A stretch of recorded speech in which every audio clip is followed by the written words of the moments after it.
Hello, everyone, and welcome to the very staticky void that is my non-office. I apologize again. I really wish that I could do a video instead of an audio lecture for you, but my eyes are still a little bit, they're still trying to adjust to the light. And I only have one eye fixed, so I sort of have an off balance feeling as well as having a lot of light is really painful. So, actually, as I'm getting adjusted to it, getting my other eye done on Monday. So just about 5 days from now, I'll be getting the other eye done, and I'll have to go through all of this again, which will take us up to almost the end of the semester. I'm hoping that over Thanksgiving break, I'll be able to completely be recovered, and then I'll be able to return to our normal video lectures, but for now, we're sort of going to have to suffer through with an audio one instead. I've had you do a lot of reading over the past couple of weeks on various different topics within the political communication field, and I certainly will have a discussion board up there for you guys to talk about those assignments, those reading assignments. However, right now, I think the most important thing for us to talk about or to address is yesterday, which of course was election day. And, you know, it's funny because initially I thought, well, I'm going to talk to you all before the election. And then I thought, no, maybe I'll give you guys a lecture today when it was election day yesterday. And then I was like, no, I'm going to wait till after when we have the results. And of course, we don't have all the results yet. We know that in Georgia, there's going to be a runoff between Herschel Walker and Raphael Warnock. And we know that other states were settled very, very early that we did not anticipate would be settled. For example, Pennsylvania and Wisconsin, which did some flipping, which was interesting to watch. In 2008, the state of Pennsylvania, as you know, that's my home commonwealth, so I pay a lot of attention to it.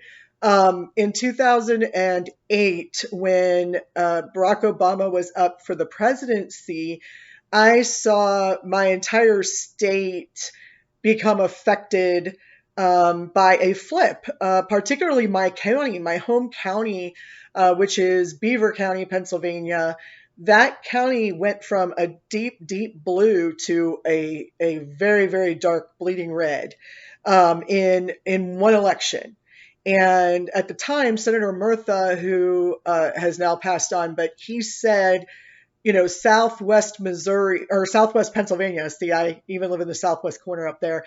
Southwest Pennsylvania is the most bigoted and racist place I've ever been. And we were all sort of astonished and shocked by someone saying that about our area of the state, but he wasn't wrong.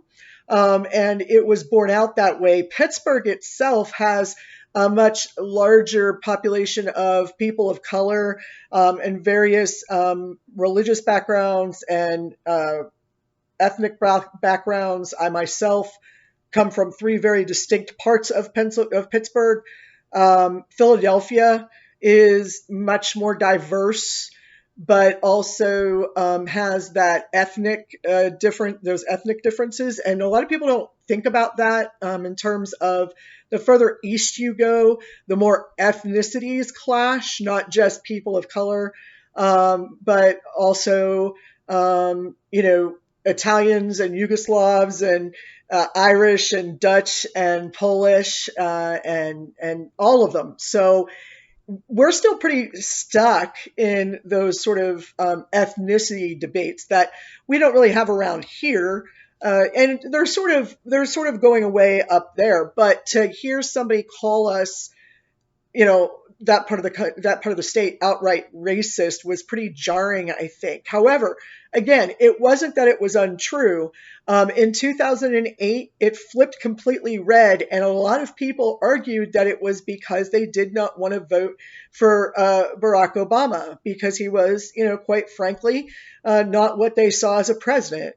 My family did not feel that way, but that doesn't mean that the majority of people in that area did not, and certainly they did. Now, it has taken, what's it been? It's been, I can't do math, so I'm really, really sorry, but I think that's 14, 15 years since 2008. Is that about right? I think that's about right. Where we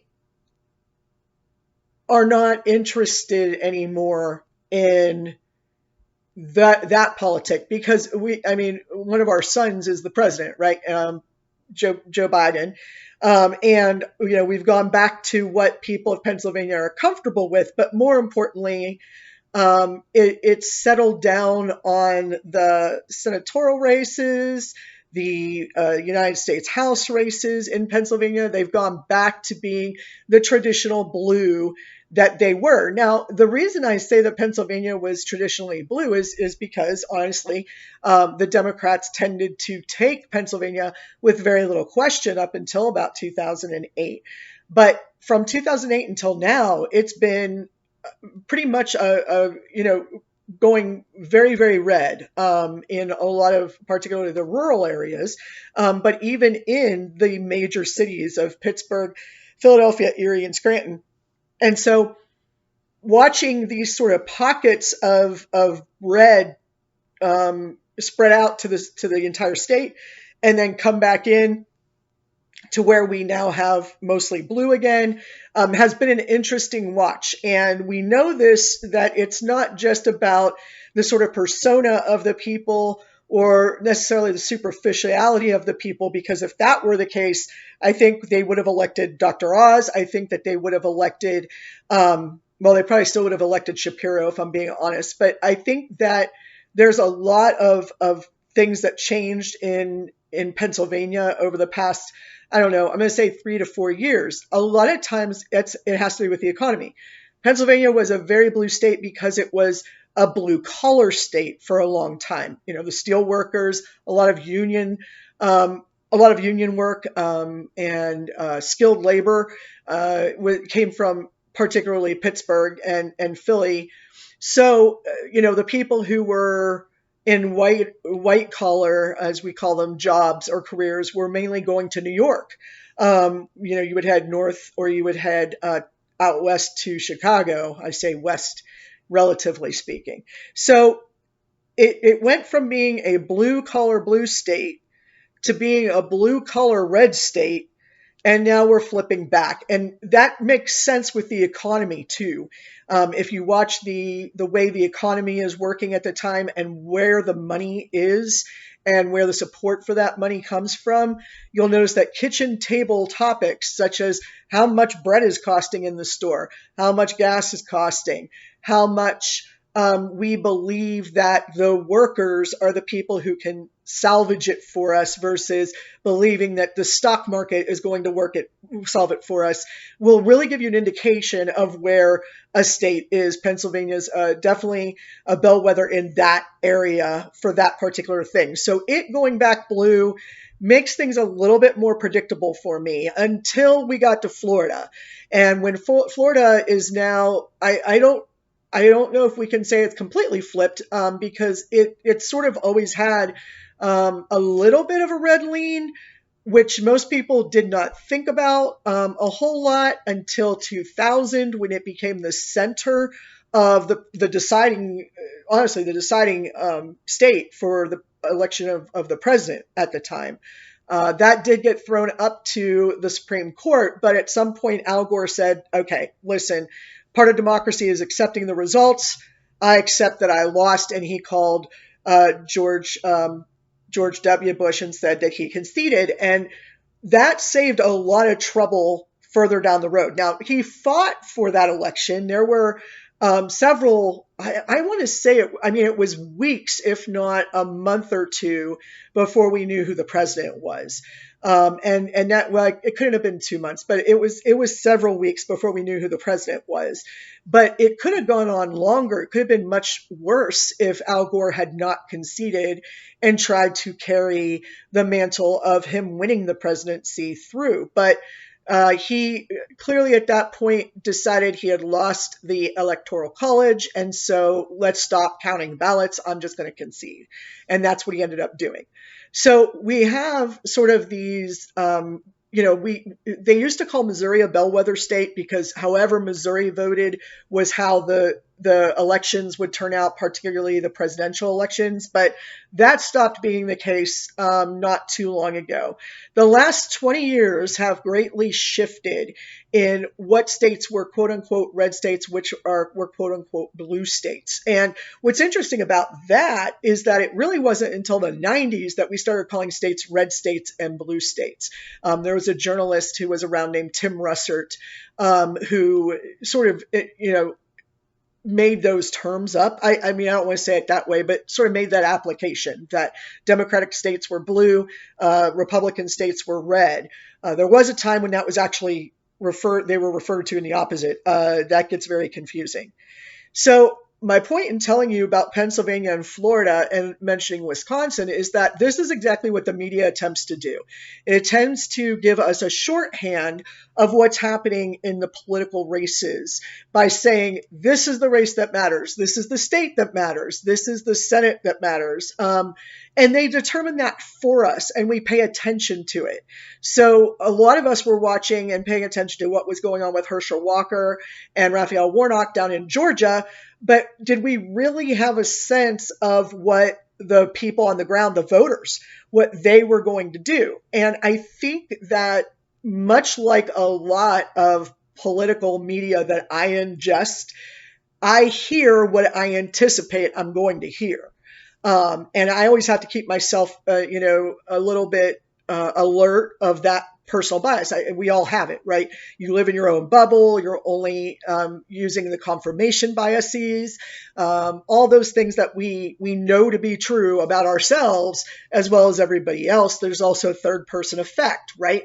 Which is the media theory that says that that everybody else will be affected by negative things more than I will be.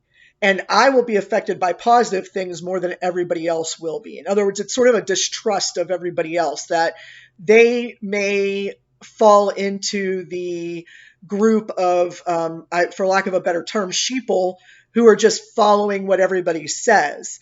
Well, that's an interesting effect coming off of a marketing ad, for example.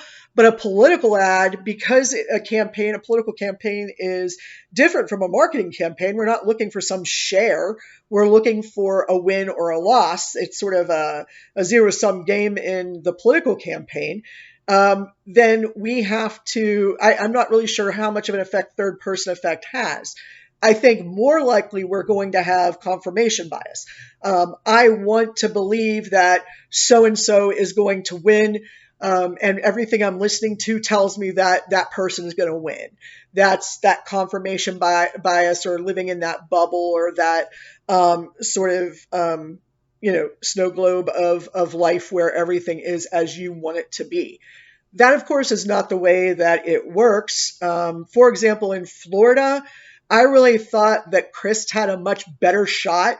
I didn't think he was going to win, but I thought he had a better shot than a 60-40 loss to DeSantis, which was a little bit daunting. I'm not going to lie. That was an interesting number there. Now, again, that didn't surprise me that DeSantis won. It surprised me at how decisive that was. Same thing up in Pennsylvania. I actually did think that Fetterman was going to win, but that was an incredibly decisive win. And of course, the gubernatorial race in Pennsylvania was incredibly decisive as well. I know I talked to people in Pennsylvania who were afraid Mastriano would get in, and they weren't really thrilled with that. But it was, again, everybody I had talked to. This was certainly not a random sample. And so when it's everybody I talked to, they're going to have that leaning that I have, because they were raised with me, around me. We all sort of agree for the most part. So I couldn't really use that. But when I saw those results come out and Shapiro had just crushed Mastriano, I was a little bit surprised by that. Equally surprising was what happened in Wisconsin. The flip back over to Democrats was a little bit more, it was a bigger win than we thought it was going to be for Democrats in Wisconsin. So Republicans now will probably get control of the House. So that prediction is probably true on the Republican side. On the Democrat side, they are predicting a loss as well. However, there were certain media outlets that were saying, oh, there's going to be this huge red wave. Red wave. I'm having a hard time talking, apparently, too. That red wave did not come. There was not a tsunami. There was not even um, a trickle of red water. I don't think. It's more like it reset and balanced itself out a little bit more. I mean, I'm not surprised there wasn't a big blue wave any more than not surprised. I'm a little bit surprised by how little of the vote the Republicans have gotten up until this point, but only in the sense that, for the most part, I tend to watch things that don't confirm my own biases, and so I get into this realm of, the Democrats are going to lose because I've watched a lot of conservative media. But they were still claiming that there was going to be a pretty big red wave, and that never came. The Democrat, or I'm sorry, the more liberal leaning media was saying we need to staunch the red wave. So that to me said everybody was expecting the Republicans to have a really big day yesterday, and it just didn't come out that way, proving once again that human beings are the most unpredictable variable in the universe, and we don't always know how people are going to turn out. Now, of course, I haven't gotten all the turnout numbers yet. Based on what I saw here in Missouri, we had a higher turnout than we've had in a long time. It may have been to the same sort of level that we had in 2016 for that election, which was huge. I'm not really sure. I'm waiting to hear back on the numbers there. So some of the things that I used to do in this class that I've stopped doing is looking at all the political ads around the country. But what I don't want to do is ignore what you all might be watching. So what I would like to do is put up a discussion post here today that is about what you have been watching for the past couple of weeks, because usually we don't pay attention a whole lot until the last 2 weeks. That's when you see the big push on radio, on television, on social media, where you see ads pop up everywhere. Personally, I got a lot of Fetterman ads. That's not surprising to me because I was going on to the Pennsylvania websites and looking at those. I get very little from Missouri candidates. And so whether it was Eric Schmidt or Trudy Bush Valentine or the District 7 representatives, Eric Burleson, and I've forgotten the other person's name for the Democrats. I apologize for that. It's Rodemaker something. Wow, that is terrible. I can't remember her name. I didn't pay a lot of attention because I didn't get a lot from those advertisements. I think that Eric Burleson knew what was going to happen, and he was very, very correct, and he would be incorrect to assume he was going to have a tough race. I mean, that one was called. Schmidt, I believe that once his Democratic opponent was chosen, that he had a much easier race campaign than he probably anticipated if someone else had been his opponent. Not a lot of people knew enough about Trudy Bush Valentine to really be able to choose anything other than Eric Schmidt, who of course is the current Attorney General. So in Missouri, I was not paying attention, or there wasn't a lot of advertising coming in. Even my mail was slow.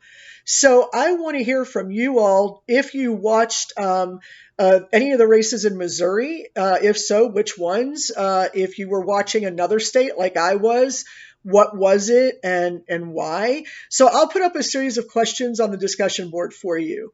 Now, another thing that I talked about in the last audio conversation was your assignments, but I didn't put due dates on any of them. And you'll notice in the syllabus, I also did not do that. So I'm going to put assignments on or due dates on those assignments today. And you don't need to worry. We're only in week 11 here. So we've got 5 more weeks to go. And that's not a whole lot, but it's plenty to get these small assignments done. So I'm going to have you do an annotated bibliography. And an annotated bibliography is essentially just, as I said in the last audio recording, just doing a bibliography where you tell me what the article is about. So I'm going to give you specific assignments on, or a specific assignment sheet on that. But when that is due, the annotated bibliography will be due in at the end of November. So you've got about 3 weeks for that. The short essay is actually pretty short. It's only 100 points. And that question is going to be about this election, the midterm election. So that will be coming up, and the short essay will be due by the 1st of December ish, that first week. I'll give you a specific date when I look at it. The explication assignment, I'm going back and forth. I'm not really sure that I'm going to do that. We may do something a little bit different with that. I am looking at that for the assignment section. So look for that in the assignment section. As I said last time, I just haven't decided what to do with that just yet. So you will not have anything coming due except the discussion board is going to be due 1 week from today. Today is Wednesday the 9th, so 9 plus 7 is 16 if I'm not doing my math right. So next Wednesday. I'm going to remind you that next Monday I'm having eye surgery again. So reading that will take me a little while. I'm back to reading now online, so I'm able to grade some more stuff, which I'm sure you're glad to hear. You'd probably like to get your midterm grades back. So I will be working on that over the next few days into the weekend. And other than that, keep reading your articles if you haven't. Focus on your discussion board and start some of your assignments if you want to start them. They will be available to you today. And again, not due until the end of the month or the beginning of December. All right, everybody, that's going to wrap us up. Your next exam, there's only 2 in here, isn't until finals week. So we've got plenty of time on that. Hopefully that reassures everybody that we're going to be okay, that there's not going to be a big, huge assignment coming up anytime soon or anything like that. So check the assignment board, and I'll be in touch with y'all very, very soon.